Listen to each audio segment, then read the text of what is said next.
O senhor acredita que a AIDS seja causada por um retrovírus chamado HIV?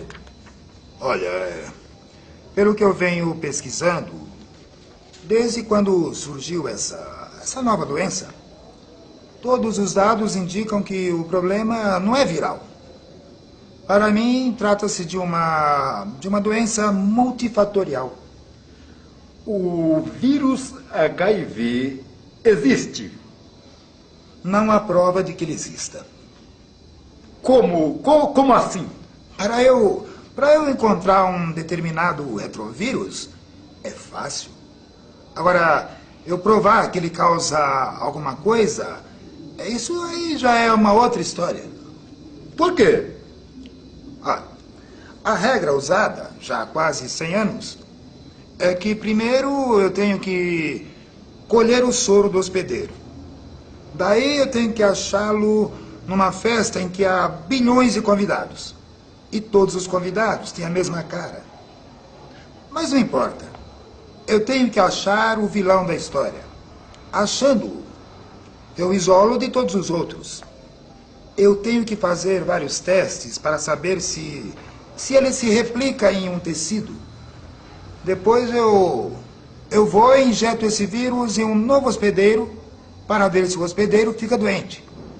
A regra é que o hospedeiro tem que apresentar os mesmos sintomas, a mesma doença. Se por acaso acontecer alguma coisa diferente, então significa que a doença não é causada por esse determinado vírus. E foi feito isso com o HIV? Não foi feito. O senhor acha que o HIV não existe? Se existe ou não importa, porque ele nunca foi provado cientificamente. Nunca foi provado que o vírus causa todas essas doenças relacionadas à AIDS.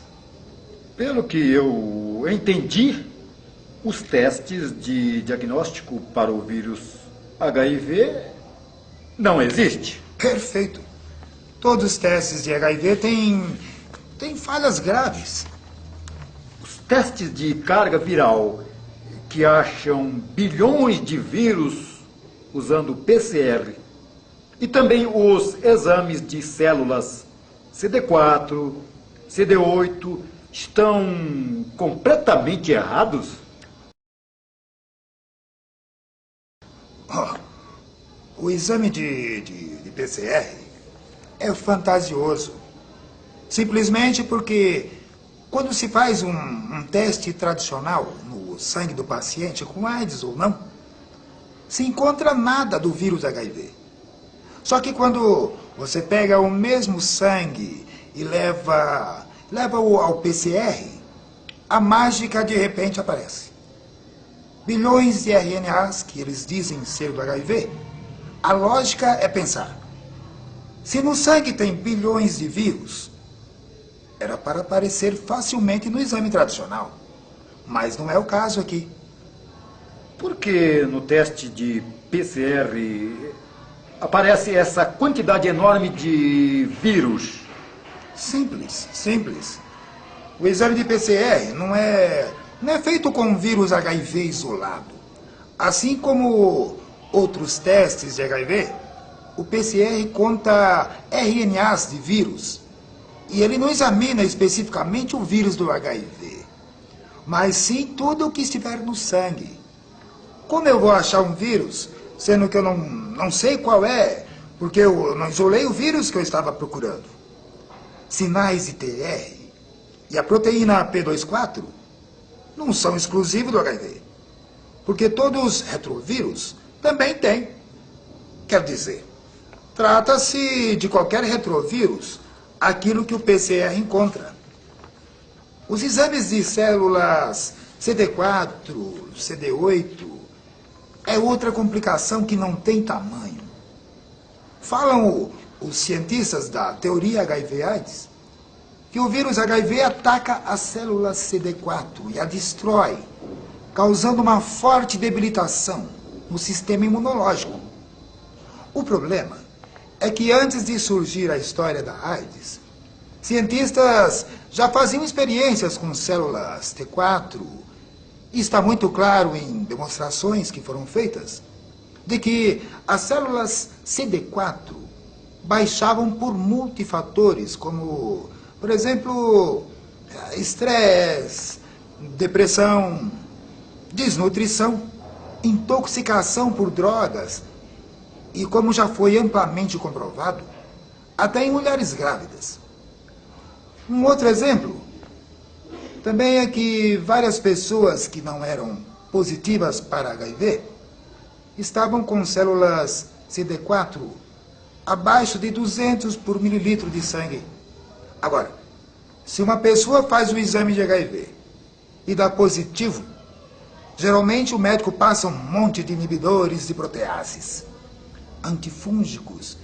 Isso é muito triste para a medicina moderna, porque está muito bem claro que células CD4 baixam por multifatores. E tem mais. Foram feitos testes até em pacientes com queimaduras graves e ficou constatado que as células CD4 dessas pessoas tinham baixado significativamente devido ao trauma da queimadura e estresse. Quer dizer, fica claro que vários fatores causam a queda de células CD4.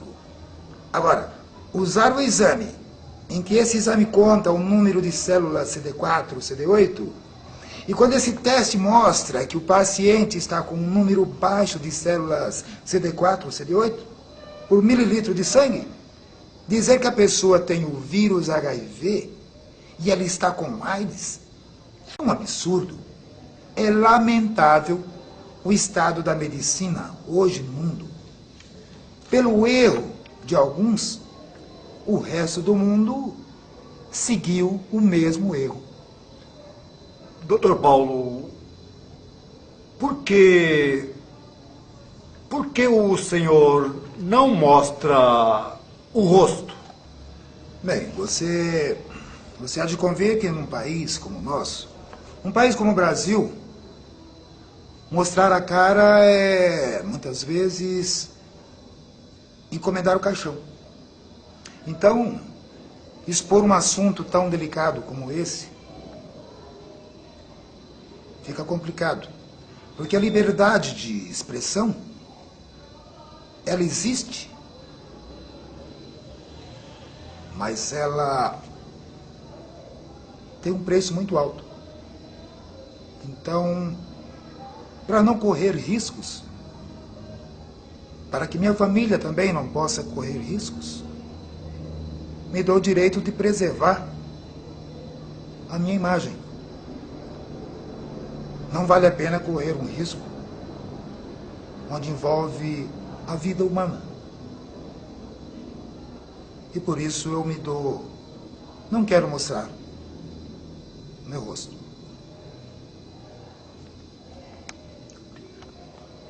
Muito obrigado, Dr. Paulo. Pode crer.